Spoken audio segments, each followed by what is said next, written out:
I'm going to do a little demonstration for you now. I have a very simple harmonization of Twinkle Twinkle Little Star that I created. So first let's listen to it.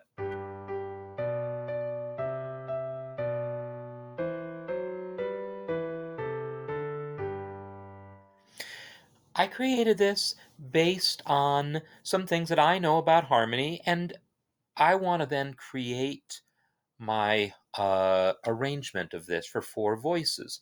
And this is what I'm going to recommend that you do. Take a kind of a known good harmonization and work out how to do the part writing for it, as opposed to like trying to come up with the chords and do the part writing together.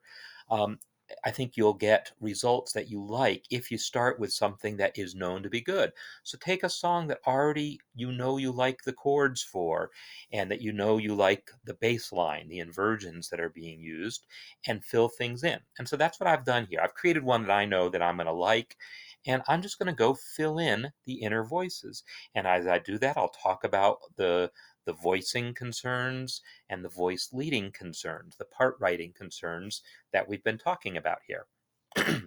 So I want to first talk about what my harmonization is. You can see I have a 1 chord here, the G chord, and then the G chord in first inversion, so G with B in the bass, and then a C chord, and then a G chord, again in first inversion. And I actually changed my mind about that chord when I did the Roman numeral analysis. I thought I was going to want a 3, but I actually want 1 chord in first inversion. That in itself is something you're going to learn later, is a common little sort of substitution, that 3 and 1, especially 1 in first inversion, kind of sound a lot alike, have some things in common. But I think I decided I wanted this to be a 1 chord instead for various reasons.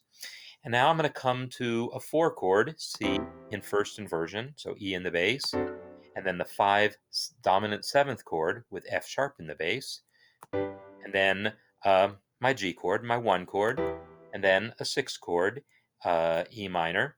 And then I have the 2 chord, A minor 7, that I decided to put in an inversion here, mostly to keep the bass line from jumping around in fourths too much.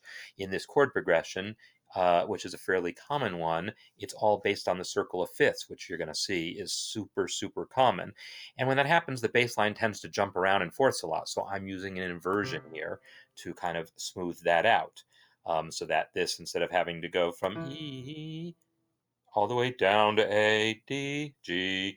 Instead of having to go E, A, just went E, C. It only had to go a little bit, and then to D was just a step. So it kind of smoothed that out. That is a voice leading consideration right there. As is, for that matter, the fact that this 1 chord here is in first inversion, in the second measure, right? I have the bass line got to go. Ba-dum. So already, even just with where I've started from, I've used inversions. So if you're starting from a harmonization that isn't using inversions, well, maybe that's one of the first things you do, to look to see if there's a way to use inversions just to give you smoother bass lines. And you're going to learn more about inversions in upcoming lessons and how to use them. So I don't have one particular strategy I follow. I will say that starting with a melody and then knowing your harmonization is a good place. Sometimes I invent my harmonization as I go along, but again, I think it's easier to really conceive of what's happening if you have the harmonization. But now I want to fill in these inner voices, and here's where it's more seat of the pants. I don't necessarily have a specific technique that I'm going to go for. What I will say is I do like open voicings. Open voicings, open position, closed position, they're both fine. So right off the very beginning, if I were to put a B chord, a B to fill out this chord here and make it a half note, and then in the top voice add a D in this octave, that is a close position voicing, right? I have my D. I mean, I have, yeah, my D in the soprano, my B in the tenor. And these upper 3 voices are in close position. Yes, the bass voice is further separated, and I've talked about that. That's sort of like we still consider this or we can still consider this closed position. Um, that is fine. Nothing wrong with closed position voicings. I just really like open position voicings. Um, but I don't know, since I put that in there, maybe I'll do that. I might leave that in place for now, and then I might go back and change it. I said I like open position, and I thought I was going to start off with open position, but as soon as I put this in here, I started looking ahead, and I see that the soprano voice is going to leap a long ways. And maybe that's going to make me want to keep uh, my voices a little, how would I put this, a little closer together on the first chord, because they're going to start spreading out anyhow because that top voice is leaping away from everything. So maybe I'm best off keeping things together. So I'm still not totally sure about this, but I'm trying to think aloud. So I come to that second chord, and actually let me turn up the volume for myself because I'm not hearing it that well. I think it probably sounds the same on the recording, hopefully. But so now I want to fill in my G chord with the B and the bass. And already I can see, well, I could keep the common tone B uh, in the tenor voice, and I could do that. However, what I know about that is, boy, that B is about to go to C here, and it's going to make me want to do it here too. And then I'm going to have parallel octaves, and I don't think I'm going to want that. And for that reason, uh, I no, I won't say that doubling the third of the chord is always the wrong thing to do, but my gut was telling me that might not be the right thing. My gut, based on experience, basically. So I have a few options. First of all, I have the D and the B covered, right? The B is in the bass, the D is in the soprano. If I want to fill in the inner voices, I could just give them both Gs, right? I can give this one a G and then take this guy here and move it down to G. So this is totally legitimate. Nothing wrong with that. And as I'm looking at this and listening to it, I'm liking it just fine. Uh, one of the things that I like about it is the sense of contrary motion that happens. One of the voices got to go down. That the tenor voice got to go down from the B to the G while all the other voices were moving up. If I had started the way I thought I was going to start, I thought when I first started speaking, I was going to do something more like this. This version here, my first chord is open position, right? I have G and then down to B in the alto and then down to D in the tenor. And I thought I was going to like that, and I do like that note, that voicing, but now all the voices are moving up from there to the second chord. There's nothing wrong with that.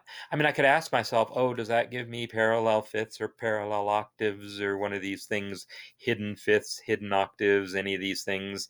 And yeah, I guess the inner voices here are both leaping up to an octave. That's probably okay. But I actually liked the contrary motion that I had. So I'm going to go back to that. Whoops, what did I have? Oh, yeah, this is a G. The first note is a B. So this, I like that contrary motion. I'm happy with it. All right, now I'm going to kind of continue. And what I'm going to do at this point, now that I've started, is maybe take one voice ahead and then, like, I'll take the tenor ahead, then go up to the alto. Or maybe I'll start with the alto and then work down to the tenor. But I'm going to be thinking about the doubling. I'm going to be thinking about the voice leading. And I'm going to see where this gets me.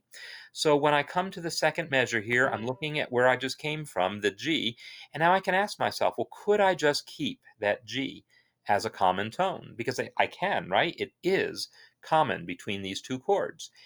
And okay, if I do that, what does that lead me? First of all, it gives me a C in the bass, E in the soprano, and then I would have a G in the tenor. I can see right now the alto is also a common tone, and then I have to decide, do I really want that two common tones in a row? And probably I don't. I don't think I want to keep two common tones in a row. This is kind of like parallel, it is parallel octaves, really, because they're an octave apart. So I think one of these voices I'm going to want to move. And so now I got to think about which one. And now I'm going to think about spacing. If I put this G here in the tenor, in fact, let me just go ahead and do that. I think the answer is going to be that I'm not going to. Now I have to ask, where can I bring the alto voice?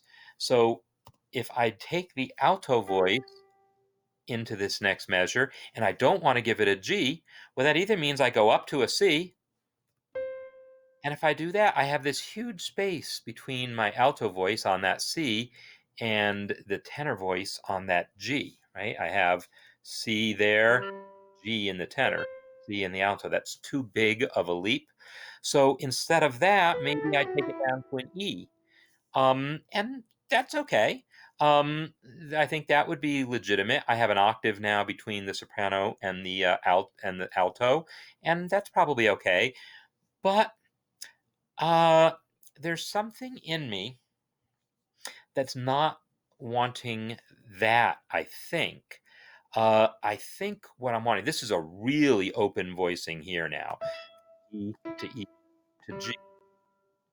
I could do that, but something in me is saying, well, what if I take this G up to a C? Oh, because also, let me go back to the G for a second. The doubling now is the third of the chord is doubled. That's okay. But when in doubt, double the root. And so I want to remove some doubt and see what happens if I double the root. And I'm not going to do it in the alto voice. Whoops, what did I do? Oh, yes, I pressed a shortcut that did something different than what I remembered it doing. Um, if I take that E in the alto and move it down to C, I get a doubled root, which I want, but it gives me this big gap between, I can use that shortcut, the E in the soprano and the C in the alto. That's more than an octave. So I think I'm going to let the alto stay on the G, and instead I'm going to let the tenor come up to the C. This spacing now in the top three voices is a little closer than before. It's still open position from the C in the tenor to the E here in the soprano is more than an octave. So it's still open position, but somehow I'm liking it overall better because I got the doubled root, I guess. Um, but I can see right now, um, well, I don't see anything right now, actually. I don't know what I'm seeing yet. I think what I'm going to do, I'm looking ahead now at the next chord. I have the G chord with a B in the bass, and the melody is D, bass is B. So what I'm missing is a G, and it's the root, so I could potentially double it. Well, the alto is already on a G. I think I'm going to let it stay on a G. The tenor, I could come back down to a G. I absolutely could. And if I did that, now the tenor is kind of going bing dong, ding dong. That's interesting, a little jumpy, but interesting. I would now have to ask myself, well, did I do anything wrong, parallel fifth or octave wise? And I don't actually think that I did. Um, I'm resisting that because I just used that exact same voicing in the first measure. And I like variety, and I think that's why I started to play with the idea of a three chord before I changed my mind for some reason. So I could do this, but something in me resists that repetition. And when I say something in me, I'm talking about an instinct that comes from years of experience, really. And so I'm trying to talk through what I think I'm feeling so I can give you a little bit of the benefit of my experience. So this works. I could keep this. But I'm also inclined to say, well, let's try something different also. So I'm going to look at this tenor, and I've given it a G. The alto keeping on the G is totally good. It's a common tone. I like common tones, but this leap down from the C to the G is one of the things also that I wasn't totally in love with. I ding bum boom bum bum. That's kind of nice, but it's also kind of leapy. So I might say, well, what if I made that be a B? Well, if I made it be a B, I now have parallel octaves between tenor and bass. Right? I go from C to B, B. So that would not make the part writing gods happy. So I'm going to be I'm going to appease the part writing gods here and not give them parallel octaves. So instead, what if I try a D for that tenor voice? When I do this, I now have um, an octave here between the Ds, and the D, the fifth, is what's doubled. My main concern now is going to be when I move to the next chord that I don't create parallel octaves there. Like if I were to take this D here and then put a C in that voice, in that tenor voice, I now have D to C in the soprano and D to C in the tenor. So that wouldn't work. However, I got other places I could go. I could take it up to E. Oh, because I'm kind of assuming that I'm gonna just go with um, a G in the alto. The alto's been sitting on that G for a little while, and that's okay. It's okay for altos to kind of hold common tone. It's totally in keeping with the style. So at this point, I now have a doubled third in this chord. I had a doubled fifth in that chord, and I've got a doubled third on this chord. I'm okay with this. I'm okay with this. There's not right and wrong answers about this, and so I'm just going to go through the process and pick one I think I'm happy with. If I paint myself into a corner, well, then I can back up a few steps and then revisit one of the decisions I made before. All right, so for the D7, it's got to be a D7 as opposed to just a D triad because the melody note is the seventh, right? So now I'm looking. I'm going to just try to give all four notes in here. Every once in a while, we might leave out the fifth and double the root or something. But I'm going to assume that I can get all four notes in there. So I've already got the F sharp. I've already got the C. I'm missing the D and the A. And well, luckily they're both right next door to the notes I have. The alto was on a G. I can take it up to an A. The tenor was on an E. I can take it down to a D. So this should be good. That sounds quite good. And then I can come to the one chord, and there's fairly traditional resolutions from dominant sevenths to going from five to one. And some people are really into learning the formulas for how that works. And I guess at some point in my life, I must have done that, internalized it, and then it just sort of fades from my memory. And I like reinventing it every time, which is probably silly because I probably waste a lot of time at it. But I think it's the jazz musician in me just wanting to do things differently all the time, wanting to improvise.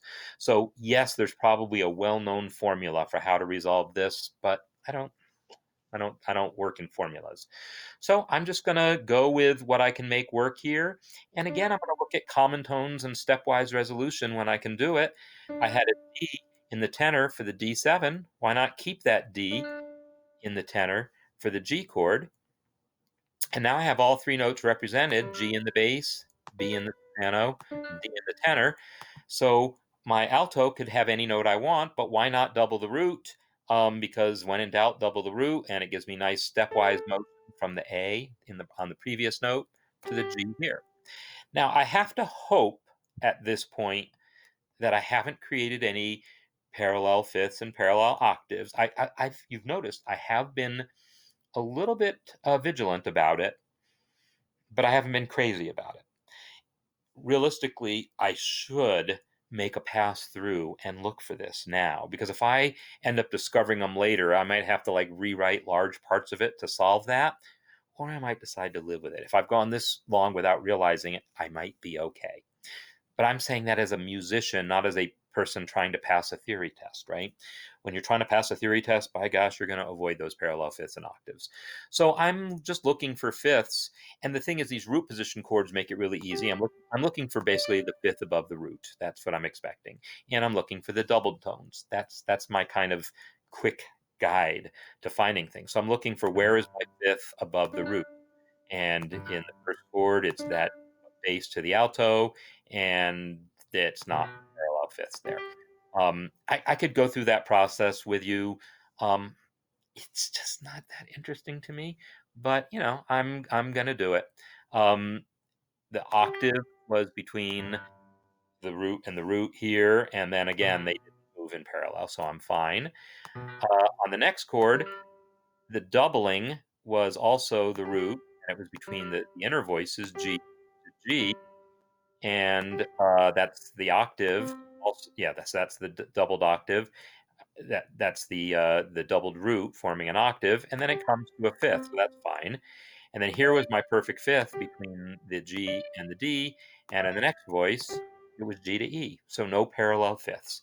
Um, and here was my octave on the four chord, and it's not moving in parallel, so I'm good.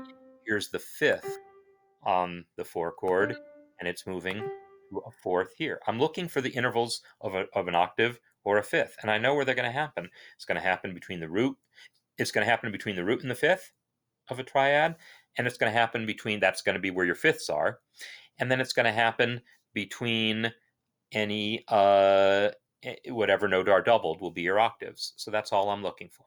So anyhow, that's the process. I think I'm pretty safe here. Um, Working, just continuing along. Boy, that alto has had a lot of G's. We did get to go up for A for a second, but I think if I keep the G here, I've filled out the chord, the E minor chord. I'm on the E minor chord at the end of the measure.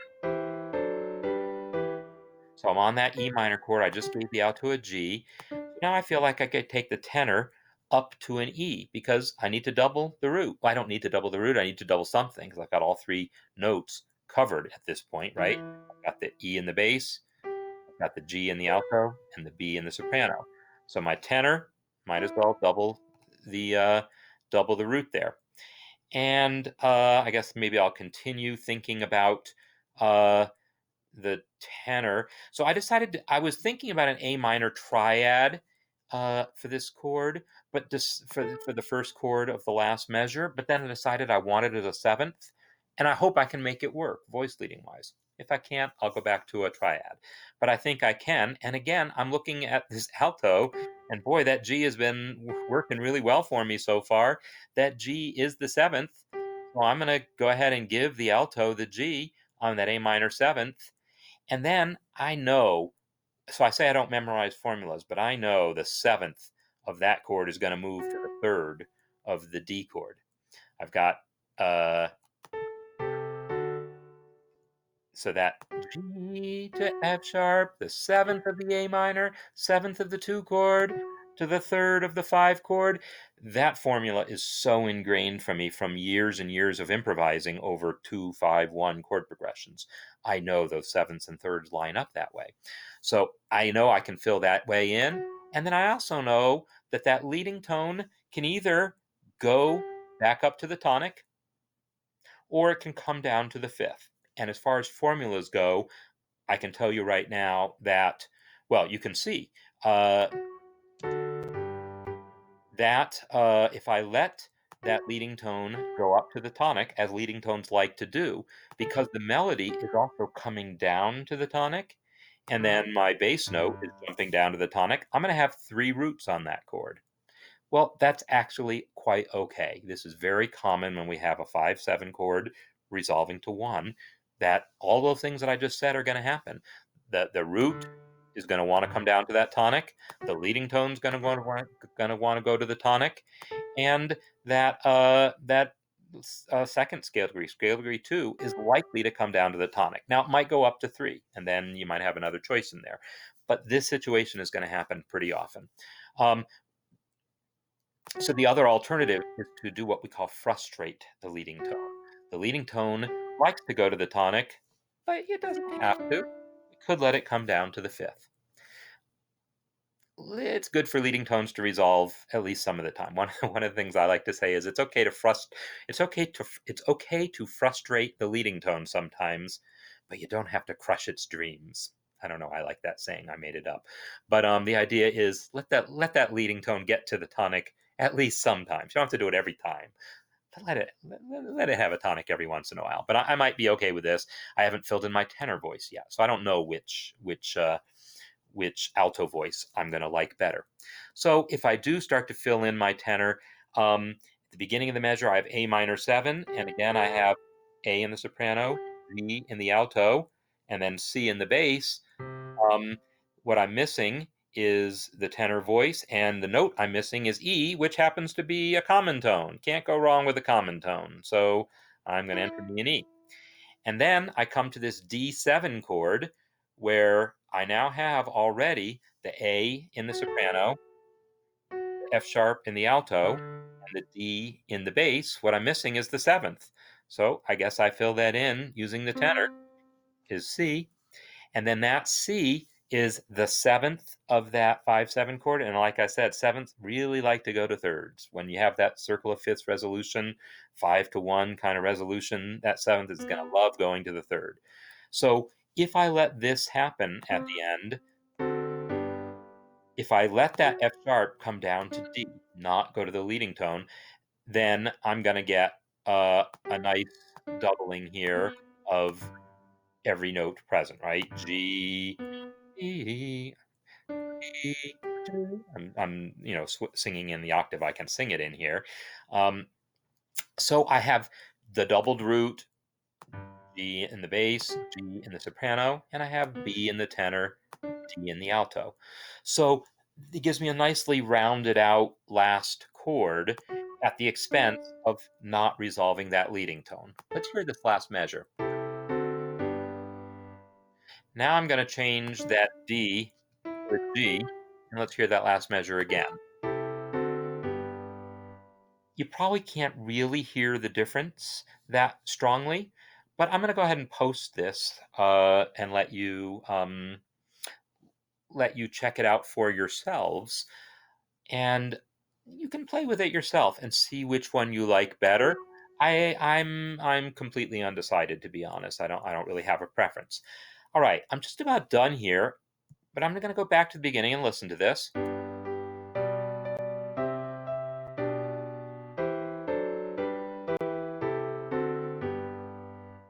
All right, that is a nice, good, basic harmonization here. And really, all I've done is filled in the chord tones while thinking about voice leading, thinking about voicing, the spacing between the notes. And yeah, I've thought about avoiding parallel fifths and parallel octaves. What I haven't done is include any non chord tones. And it's not like I need there to be non chord tones. It's more like I'm like, where is there room for interest? And I'll tell you what I'm thinking about. I'm looking at all these half notes that I put in the first couple measures. All I did was write half notes there. Now, the melody was just repeating a note. It's not going to make me any happier to just have all the other notes just repeat also. But I am going to look at the possibility of some passing tones. So, like for instance, I might try in the tenor voice, instead of going from B to G, what if I went B, whoops, B, A, and then G? Am I gonna like this? Now here's where I'm gonna listen to the playback and decide if I like it. There is a dissonance formed here from the A to the D. That is an interval of a seventh, but it resolves by step there in the bottom voice. It's a leap in the top voice, but yeah, I'm probably gonna be happy with this. So I'm happy with that. Or what I could do is do the same thing in the bass voice. I'm probably not gonna do it both voices because I'm gonna have 2 A's here, 2 non-chord tones there. That's probably too much. That's too much of that A. But if I go back to the tenor voice and put it back to the half note, I think maybe I'm gonna like that bass note walking up. The idea of bass notes walking in steps is really powerful, especially, again, to me as a jazz musician. I like that, but you know what I'm gonna like even more? What if I make this eighth note? Bum, bum. This I think I'm gonna like more. Yeah. That use of eighth notes like that, if you look at the Bach chorale demonstration I did, that's something he does a lot, having those like eighth note passing tones in there. So anyhow, I like how that's working. Chances are I could probably also work some other in there, but I don't really care. Um, the middle of the measure, maybe I might be okay with the way it is. Um, the second measure, it's mostly the that chord there on beat three where nothing's happening, and I might want to add some interest to this. Um, I'm looking at which of these notes I could bum boo da dum. How about if I did that? How about if I let the bass walk up five and then um, so I've given it. I let it walk up from the B to that E. Let's hear what that sounds like. I could do that, right? As just another possibility, what if I took this, um, how about if I took this G and went G, and then I went, maybe, how about I go A, so now I've got this double neighbor tone figured. G, starting here. G, A, F sharp, G. Maybe I'm gonna like that as much. I do like it. So, I could totally go with that. The other thing that is occurring to me, I have to say, is that I remember hearing in that Bach chorale, I was looking at that a suspension, and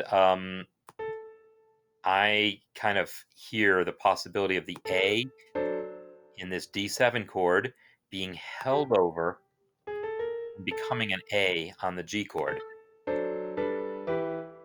So, ba-da-dum, I have an A on the D7 chord, and then I hold it over to be an A on the G chord.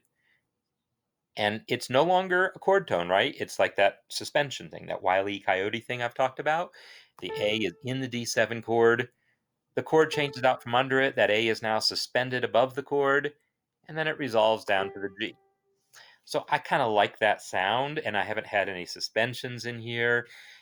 I'm liking what I have here. It also keeps the alto from sitting on that G a little too much. So that A is a suspension. It's a ninth above that root. So let me hear what this sounds like right now.